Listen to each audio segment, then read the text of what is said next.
Difference है intellectual work में, एक तो ये जो लाइन लिखी है मैन इज अ मशीन, और एक है सोशल कॉन्ट्रैक्ट। अच्छा, मैन इज अ मशीन जिसे हम कहेंगे मटेरियलिज्म। आप अपने पास थोड़ी सी नोटिंग डाउन करते चले जाएं, फिर मजीद से रिलेटेड पूरे आर्टिकल है वो पीडीएफ फॉर्म में, वो मेरी क्लासरूम में मैंने शेयर कर दिया। थॉमस हॉब्स क्या कहते हैं, मैन इज अ मशीन। एक तो ये पॉइंट है, यानी मैन इज अ मशीन का मतलब है कि वो किस तरह का एक फलसफा बयान कर रहा है, मटेरियलिज्म का, मटेरियलिस्टिक पॉइंट ऑफ व्यू बता रहा है। वो कहता है कि ये पूरी कॉस्मिक वर्ल्ड है, ये जो दुनिया है, ये मटेरियल वर्ल्ड है, जिसको ज़रा डिस्कस करते हैं। और सेकंड जो थॉमस का काम है वो लेविथाइन, जिसमें वो सोशल कॉन्ट्रैक्ट की बात कर रहे हैं कि इंसान जो आपस में एक दूसरे के साथ म्यूचुअली कॉन्ट्रैक्ट बनाते हैं। तो ये जो एक इमेज दिख रही है ना, ये मुझे आई थिंक मिशलेंगो है आर्टिस्ट को थोड़ा सर्च कर लेना।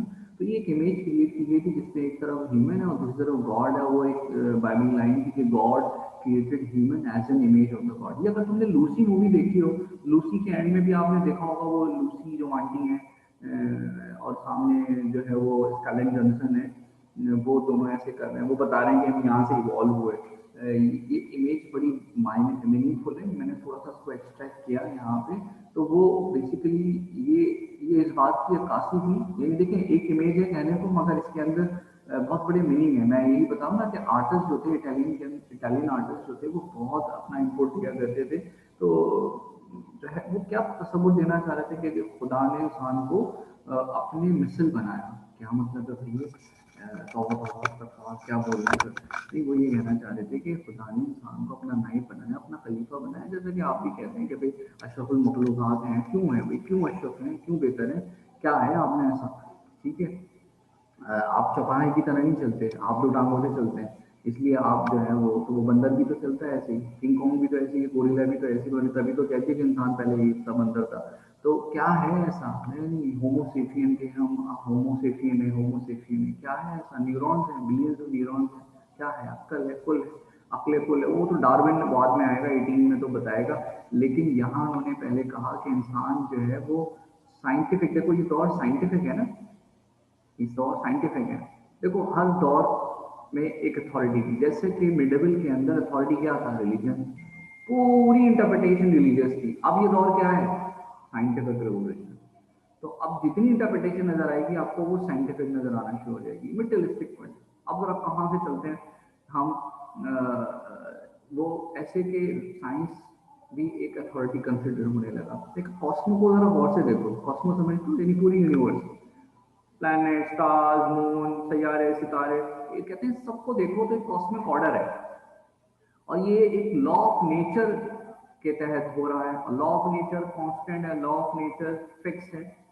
अच्छा, जो कांस्टेंट होता है, फिक्स होता है, everything has a cause, every cause has a some effect, है ना?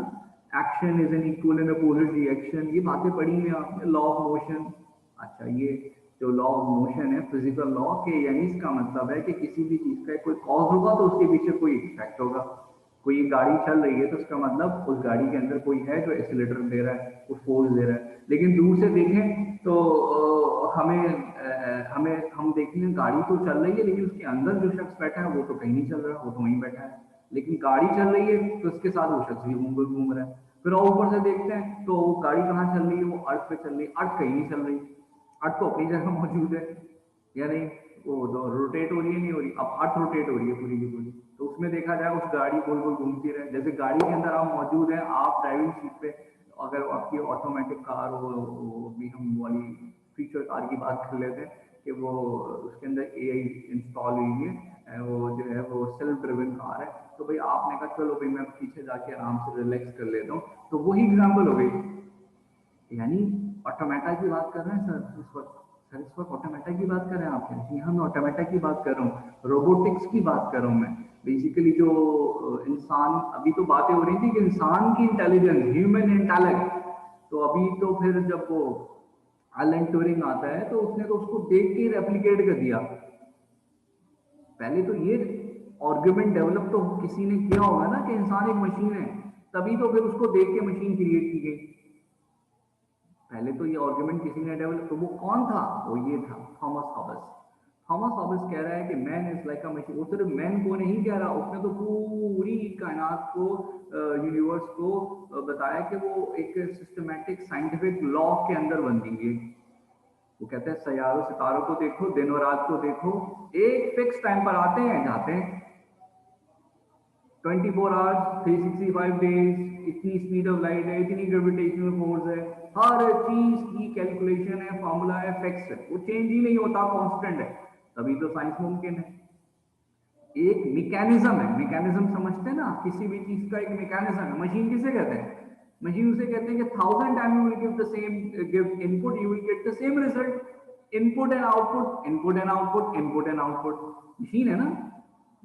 देखो मशीन में जो कुछ, मैं एक मशीन लेकर, आपने कहा जबरदस्त कौन सी लाना है, कोर आई 5 लिए, 5th जनरेशन, ओ जबरदस्त सर। अब हम बैठे हैं उसमें भी गाने लगा के, हम कह रहे हैं दूसरा लेकर आया कोटोडो की मशीन, जो ढोल को ले आए, वो भी गाने लगा रहा है। तो हम कहेंगे यार तुम, हमने तो कहा कि ये जो मशीन है ये बहुत तेज चलती है। तो तेज चलती है मतलब उसकी टांगें निकल जाएंगी और वो भागने दौड़ने लग जाएगी? नहीं भाई, installation, software, programming, coding, work, ये बताएगा कि वो कितनी इफिशिएंट है। तो बिल्कुल ऐसे ही बात कर रहे हैं हम, जब मैकेनिज्म की बात कर रहे हैं, हम मैकेनिस्टिक बात कर रहे हैं, तो ये कैसे पता लगेगा उसकी कोडिंग, प्रोग्रामिंग? तो एक मशीन क्या है?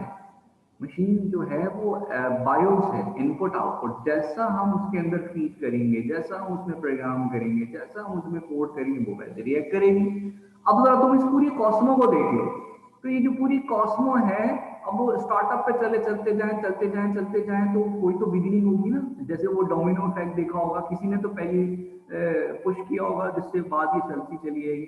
तो फिर ये जो पूरा आर्ग्यूमेंट है ह्यूमन का, कि उसने देखा, उसने तो पहले कॉस्मो की बात की, फिर वो ह्यूमन पर आ गया, उसने कहा इंसान के पूरे मैकेनिज्म को देखो। वो वो कोई फ्लैश एंड ब्लड नहीं है, वो तो वायर है। वो तो लाइफ क्या है? Life is a motion of limb. ये जो हाथ पैर है हमारे, ये मैकेनिस्टिक है। हम खाएंगे तो लॉ ऑफ मोशन के तहत चल रहा है, कॉज एंड इफेक्ट के तहत चल रहा है। ये जितने भी हमारे बॉडी सेंसेस हैं मैकेनिकल है। हार्ट क्या है? बैटरी है। Nerves and string and joints and wheels हैं। ठीक है, नर्व्स जो है हमारी, वो स्ट्रिंग तार की तरह से, जॉइंट व्हील की तरह से, जो मूव कर रहे हैं, हमें हमारे हाथों को पुश कर रहे हैं। ठीक है, और जो स्प्रिट है वो एक नर्वस सिस्टम न्यूरॉन है। तो ये तो बात बहुत बाद में जाके जब न्यूरो साइंसेज आई और ये साइकोलॉजी ने आके इसको और साबित किया कि अंदर भाई इलेक्ट्रोमैग्नेटिक फोर्सेज है, न्यूरॉन है, एंड्राइड है, और वो न्यूरॉन्स की फर्दर डिवीजन करेंगे हम, तो वो एक्सॉन और डेंड्राइट और पता नहीं क्या क्या, एंडोक्राइन सिस्टम, तो न्यूरोट्रांसमीटर, वो पूरा ऐसा लगता है जैसे कि अंदर कोई मशीन का पुर्जा है। उन्होंने तो इमोशन को भी बताया कि वो केमिकल रिएक्शन है, तो everything as a cause and effect. तो ये पूरी ह्यूमन बॉडी, अब बायोलॉजिस्ट से देख लो, वो भी ये बताएंगे कि भाई जो तुम्हारी मेटाबॉलिज्म है, वो तुम जो भी कुछ खाते हो पीते हो, वो उसको कन्वर्ट कर देंगे मेंटल एनर्जी में। तो ये इसका मतलब ये सारी साइंटिफिक जस्टिफिकेशन यही साबित करने पर लगी है कि कॉज है तो उसका एक इफेक्ट है, एक लॉ ऑफ मोशन है, कोई चीज खुद से नहीं हो रही, इसके पीछे कोई एक्शन है, रिएक्शन है। समंदर ऐसे ही नहीं आ गया, पूरी तारीख शुरू करो आइस एज की, सूरज करीब होता चला जा रहा है, गर्मी से पिघला तो वो पानी बना, पानी होता गया, दुनिया में पानी स्टोर होता चला गया, खुश्क, जमीन खुश्क होती जा रही है उस गर्मी से। तो 75% कह रहे हैं कि आज मिसालतन कहा जाता है कि कोई पानी है, हो सकता है 75 से ज्यादा हो गया हो और पानी खुश्क हो गया हो। तो जो जमीन थी वो बदल गई, पानी मूव होता जा रहा है वक्त के साथ, सूरज की वो रोटेट होने के साथ साथ। तो जो जमीन थी वो पानी हो गया, जो पानी थी वो जमीन हो गया। 100 साल में, 150 साल में, 500 साल में, 1000 साल के अंदर वो जो जानवर पानी के अंदर घूम रहे थे, जिन्हें आप रेप्टाइल्स कह रहे हैं आज, वो जमीन से बाहर निकल कर आ गए, उन्होंने अपने आप को चेंज कर लिया। तो ये जितनी बातें कर रहे हैं मैकेनिस्टिक नहीं है, यानी हर एक की कोई ना कोई बिगिनिंग थी, कोई एक्शन तक बजाता खुद से कोई चीज स्टार्ट नहीं हुई। तो इसका आर्ग्यूमेंट ये था कि जो होल वर्ल्ड है, जो पूरी कॉस्मिक वर्ल्ड है, ये गवर्न करती है, कंट्रोल होती है, रूल करती है लॉ ऑफ मोशन के तहत। और जितने ह्यूमंस हैं वो भी ऐसे ही हैं, वो भी एक रूल ऑफ नेचर, फितरत के उसूलों के तहत चल रहे हैं। और फितरत का उसूल यानी लॉ ऑफ नेचर, वो कांस्टेंट है, वो फिक्स है, वो एक मैकेनिस्टिक है, वो एक मशीन की मानक है। तो ये जो मैकेनिस्टिक पॉइंट ऑफ व्यू था ह्यूमन बीइंग का, और देखें अगर मैकेनिस्टिक पॉइंट ऑफ व्यू ना हो ना, मैकेनिस्टिक पोजीशन ना लें तो फिर हम चीजों को समझ ही नहीं सकते। रोज आना बदल जाए, सूरज आज मशरिक से निकला, परसों मगरिब से निकला, उधर शुमाल से, तो जुनूब से, आप कह रहे हैं भाई क्या है का, एक जगह से तो निकलो हम, ताकि ये तो पढ़ सकें, स्टडी तो कर सकें। अर्थ अर्थ रोटेट होने के बजाय अर्थ अप एंड डाउन हो गई, ठीक है। तो आप यहाँ सोए, आप जो है वो मार्स को उठ रहे हैं, प्लूटो को उठ रहे हैं, आप कह नहीं भाई ये क्या है, हम तो कोई, अगर ये नेचर के कानून बदल जाते हैं तो हम उसको कहते हैं मिरेकल हो गया, कुछ हॉच हो गया, तबाही आ गई, एपोकलिप्स हो गया है, ऐसी बातें कर रहे हैं। तो साइंस तो मुमकिन ही तब है, इल्म तो मुमकिन ही तब है जब तक ये कांस्टेंट रहे। तो ये जितनी फिर बात यही हुई कि वो बात दुरुस्त, हॉब्स ने भी कहा कि हाँ ठीक है, God is the first cause of all creator in the universe, God is the prime cause, मगर उसने एक कुदरत के निज़ाम को फिक्स कर दिया है, वो कभी चेंज नहीं होता। तो वो बिल्कुल एक मैकेनिस्टिक है। मैकेनिस्टिक का मतलब लॉ ऑफ मोशन के तहत पूरा बंधा हुआ है। तो एक तो ये मैंने आर्गुमेंट क्लियर कर दिया। दूसरा आर्गुमेंट अगर हम देखें तो वो एक और है। जब उसने बात की इंसान की, तो उसने एक और बात भी की इंसान के बारे में, वो जरा बर्दाश्त नहीं होगी। वो ये कहता है कि इंसान जो है, थॉमस हॉब्स कह रहे हैं, मैं नहीं कह रहा, कि इंसान जो है ना वो बहुत ही कोई फ्यूल, लालची, ग्रीडी, सेल्फिश है। इंसान जो है by nature, human by nature self centred है, सिर्फ अपनी ही फिगर है, उसको इगोइस्टिक है। ये मैं नहीं कह रहा, थॉमस हॉब्स कह रहा है अपनी किताब के अंदर 1651 में पब्लिश की, सामने लेवल टाइम उठा के पढ़ लें, देख लें। वो कह रहे हैं कि इंसान जो है ना वो चलते ही इस बात से, किससे, उसका अपना इंटरेस्ट, अपनी डिजायर, अंदर जो उसकी डिजायर है, यानी जितनी विश है ना वही विल है, जो कि डिजायर है ना वही एक्शंस बने हुए हैं। यानी हम जितनी भी हम देखें, हमें डिजायर को पावर, हर किसी को पावर चाहिए ताकि वो इन्फ्लुएंस कर सके, ठीक है। तो ये जो नेचर है ह्यूमन की, वो भी फिक्स्ड है भाई। जैसे लॉ ऑफ नेचर होता है ना कांस्टेंट फिक्स, वैसे ही ह्यूमन नेचर भी फिक्स्ड है। वो क्या बता दिया इसने, क्रूल है, सेल्फिश है, ग्रीडी है। थॉमस हॉब्स कह रहे हैं ये इंसान तो है ही लालची, इंसान तो है ही जो है वो जालिम, सेल्फिश, सिर्फ अपना सोचता है, पावर गेन करना चाहता है, ठीक है। तो भाई क्या करें, सोसाइटी तो बनेगी नहीं, हर कोई अगर अपनी, देखो ना सबको कहें सब अपनी अपनी मर्जी से करें, जंगल का कानून बन जाएगा। जंगल का कानून क्या है, mighty side survival of the fittest, जिसकी लाठी उसकी भैंस, जिसके पास ताकत होगी। तो ये तो फिर पावर गेम शुरू हो जाएगा, जंगल बन जाएगा। तो फिर क्या किया जाए, तो थॉमस हॉब्स ने कहा कि without law people would always be in a conflict. अगर हम चंद लोगों को कहते हैं कि भाई तुम अपनी सियासत रियासत बनाओ, तो वो कैसे, वो तो हमें पहले क्या करना पड़ेगा, कोई कानून बनाना पड़ेगा। जैसे ही कानून बनाया जाता है तो फौरन से लोग जो है वो एक कंट्रोल हो जाते हैं। तो उनको, वरना तो बता रहे हैं कि ह्यूमन की नेचर जो है वो ब्रिटिश है, वो शॉर्ट है, वो जो है वो ग्रीडी है, तो वो अपना इंटरेस्ट देखेगा। तो उसने फिर एक पॉलिटिक्स में एक कॉन्सेप्ट डेवलप किया, वो है social contract. Socio political philosophy ये थी कि जिसको हम आगे जाके गवर्नमेंट कलर्स कहेंगे। वरना देखो पहले तो फ्यूडल लॉर्ड था, पहले तो वो मोनाज था, वो चर्च था, वो सब चला। अब ये जो आहिस्ता आहिस्ता आहिस्ता जाके ये शक्ल क्या बनेगी, बच्चा झमूरा, यानी डेमोक्रेसी आगे जाके बनेगी कि स्टेट हो, गवर्नमेंट हो, कंट्रोल की। जो तस्वुर है ना गवर्नमेंट का, गवर्नमेंट क्या है, गवर्नमेंट किसका नाम है, एक बॉडी है जो लोगों को कंट्रोल करे, मॉनिटर करे, वरना तो सबको छोड़ दे, जो चाहे तुम करो। आप आज के जमाने में देख लें, थोड़ी देर के लिए ट्रैफिक पुलिस पुलिस जो है वो चला जाए जो है वो चिप्स लेने, पकौड़े खाने, थोड़ी देर के लिए, तो वो जो चारों लोग सब सब कहते हैं पहले मैं, पहले मैं, पहले मैं, पहले मैं, वो पूरा चौक हो जाता है। वो तो पुलिस वाला बिल्कुल आगे गाड़ी के लेट जाता है कि भाई रुक जाओ, भाई रुक जाओ, भाई रुक जाओ, फिर जाके लोग रुकते हैं, वरना तो लोग रुके ही नहीं। फिर भी लोग जो है ना उसकी जो साइडों की जगह है वो वहां से निकल के चले जाते हैं, बाइक वाले भी और कार वाले भी। वो बेचारा पकड़ता रह जाता है, रोकता रह जाता है। लोग रुकते हैं नहीं, रुकते। लोग कहीं ऑर्गेनाइज होते हैं नहीं होते। वो तो खड़ा होता है एक डंडा लेके, एक वो लेके, सीटी बजा के, वो मुंह से लाते मार के, फिर बड़े मुनज़्ज़म होते हैं।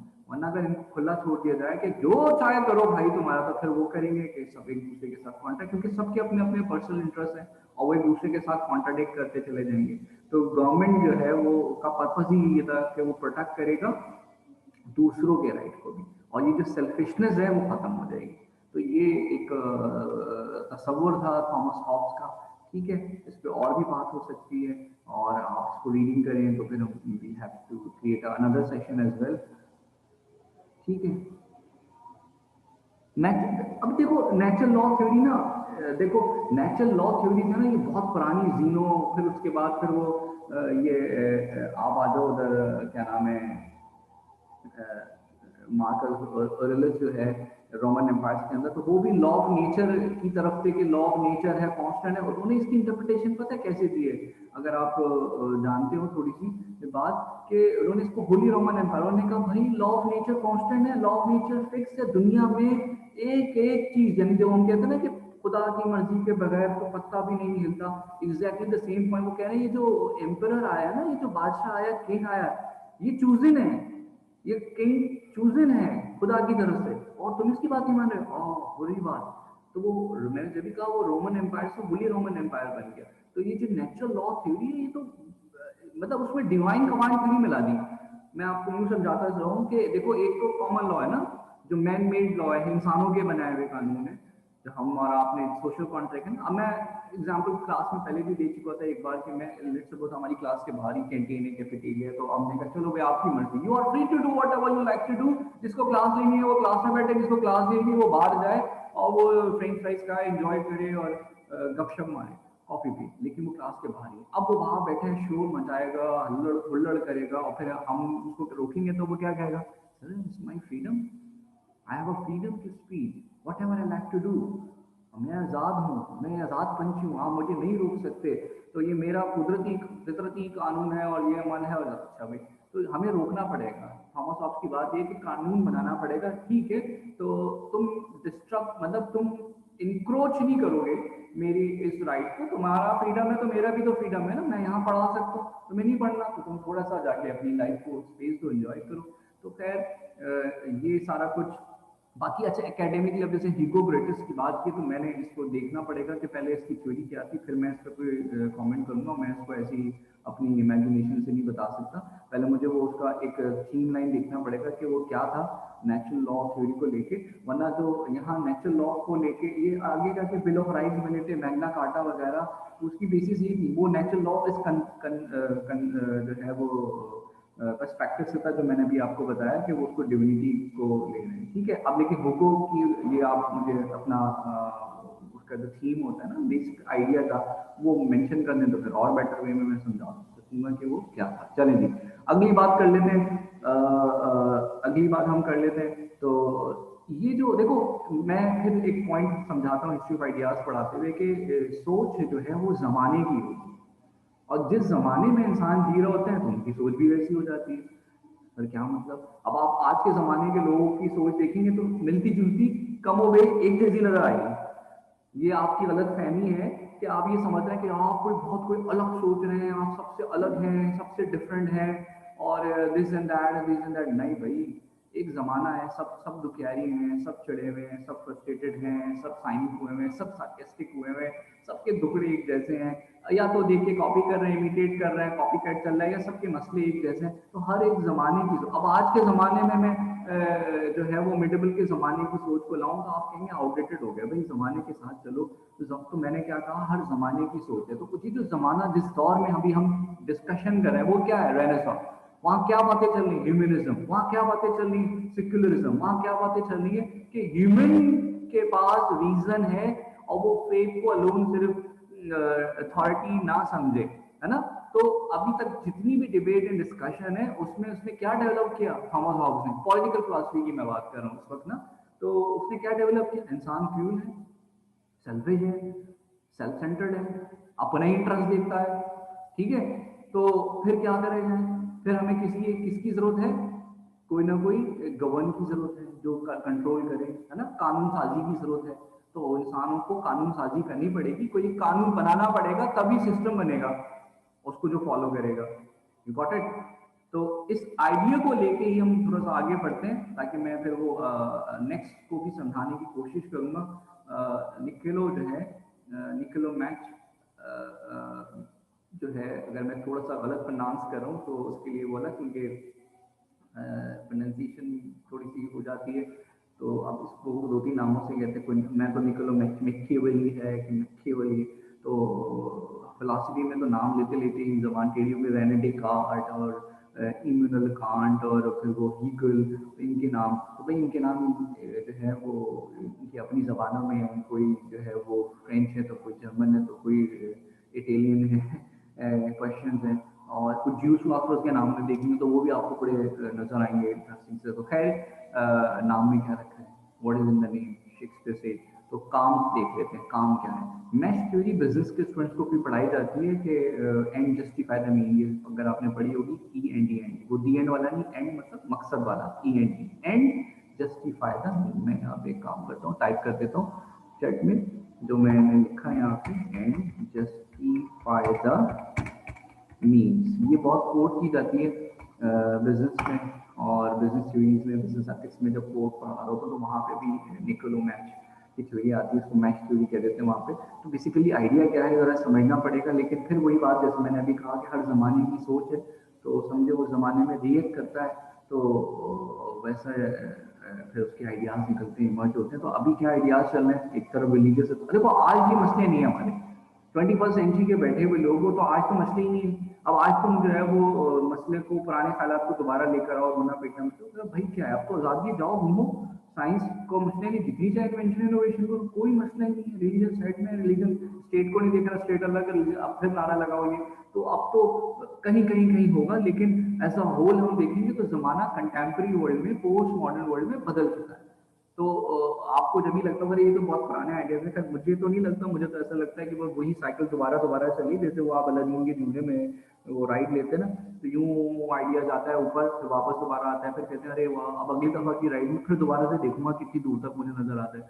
तो वो ये एक ही idea round and round round and round round and round घूमता चला जा रहा है 360 के अंदर। तो पुराने आइडियाज कहीं मरते नहीं है, दबते नहीं है, दफन नहीं होते, वो कहीं छुपे होते हैं, वो दूसरी शक्ल इख्तियार कर लेते हैं, वो फिर से मर हो जाते हैं नए नामों के साथ। अब ह्यूमनिज्म कहीं गया नहीं है, वो ह्यूमन राइट बन गया, UDHR, universal declaration of human right, 36 38 right add up हो गए, ये राइट वो राइट ये राइट उसका राइट, एनिमल राइट, फला राइट फला राइट फला राइट, ये पूरा right to life, right to property, freedom of thought, freedom of expression, ये वही है जो इमर्ज हो गया। तो मैं जो थॉमस हॉब्स का आइडिया था सोशल कॉन्ट्रैक्ट, वो क्या थीम है, वो यही है ना कि इंसान जो है वो क्या है, इंसान क्या है, वो क्रूल है, सेल्फिश है, अपना सिर्फ मफाद देखता है, सेल्फिश है, सेल्फ इंटरेस्ट, सेल्फ सेंटर्ड है। तो वो क्या करेगा, वो अपना ही फायदा देखेगा, अपने ही मफाद देखेगा। तो खैर उसने फिर एक किताब लिखी है द प्रिंस, ये बिस्किट नहीं है, प्रिंस बिस्किट, ये किताब का नाम है द प्रिंस। इसमें उसने कहा कि एक रूलर होना चाहिए। अब ये रूलर की बात करें, वो अभी जो पीछे गए तो वो फ्यूडल लॉर्ड थे, उससे पीछे जाएं तो एम्परर थे, ठीक है, जो कॉन्क्यूरर कहते हैं, तलवारें लेके घोड़ों पे निकला और जाता गया, जितनी जमीन मिल गई वो उसकी हो गई। अब ये रूलर की बात कर रहे हैं, रूलर है, अच्छा ये क्या है, क्योंकि देखो मोनार्च की, किंग ऑफ मेडिसी, पूरी फैमिली की जो रूल करेगी इटली में, और जाहिर सी बात है आपको पता है उनको बटर लगाना होते हैं। आपने पहले भी तो तारीख से देखेंगे तो मैंने आपको बताता चलूँ, मिडिवल एज के अंदर खास करके जितनी भी तुम्हारी फेबल स्टोरी किस्से हैं, वो सब देखो शहजादे और बादशाह के हैं। आखिर में कहानी खत्म हुई, शहजादे को शहजादी मिल गई, बादशाह को जो है वो तख्त मिल गया, और बादशाह कहीं खो गया था जंगल में, और आखिर में हासिल वसूल कोई कहानी आ रही है ना, कि हमने इस कहानी से सबक सीखा। तो वो अली बाबा, अलादीन, और वो फेरी टेल्स, और ये सारी कहानी, सिंड्रेला, और ये सब हमें वहाँ नजर आती है ना। तो बादशाहत थी, मोनाश था असल में। मैंने तो बताया था कि वो जो चेस गेम है वो भी रिप्लेस करता है, रिफ्लेक्ट करता है वो उसी को, कि वो बिशोप्स, तो फिर वो नाइट्स हैं, तो वो द पीजेंट हैं, तो वो नाइट और किंग को बचाते फिर रहे हैं। तो ये जो सिस्टम था पूरा किंग मोनाश था।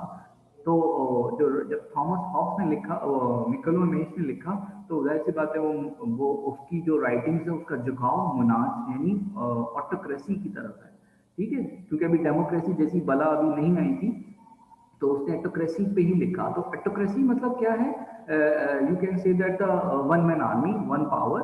तो उसने कहा कि be a lion and sometime be a fox. Lion क्यों, जो कि ताकतवर है, दहाड़ता है, डराता है और ट्रैप से बच जाता है, और sometime be like a fox, चालाक होता है, थोड़ा सा क्लेवर होना पड़ेगा, थोड़ा सा बोल्ड होना पड़ेगा, और फिर ही हम चीज़ों को समझ सकेंगे, लीड कर सकेंगे अपने फॉलोअर्स को, अपने लोगों को, तभी हम रूल कर सकेंगे। तो एक अच्छा रूलर वही होता है जो थोड़ा सा लॉयन की तरह से बोल्ड हो और फॉक्स की तरह से क्लेवर हो, और जो है बेसिकली वो किसकी बात कर रहा है, वो कहते हैं कि लोगों को नहीं पता अपना, कि बच्चे इनको क्या, जैसे अब्बा बोलते हैं बच्चों को, बेटा तुम्हें क्या पता, हम बताएंगे तुम्हें।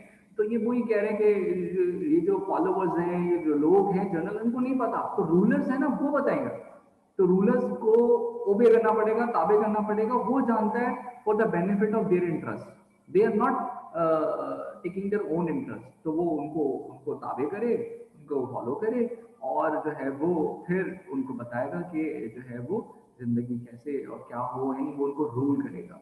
तो ये जो कॉन्सेप्ट था देखा जाए तो किसको प्रमोट कर रहा है, ऑब्वियसली बात है मेडिसी फैमिली किंगडम में थी, मोनार्च में थी, तो ऑटोक्रेसी को, मोनार्च को, कि भाई ये जो कानून हो ऐसे हो, जैसे कि देखो मैंने बताया था कि जब रोमन एम्पायर में सिसेरो सेनेसा थे, पार्लियामेंटेरियन थे, तो रोमन के जो एम्परर थे वो ऐसे जितनी कानून साजी हुई दुनिया में, अगर आपको पढ़ना हो तो पॉलिटिकल फिलॉसफी या पॉलिटिक्स की जो रूट्स हैं वो रोमन से मिलती हैं।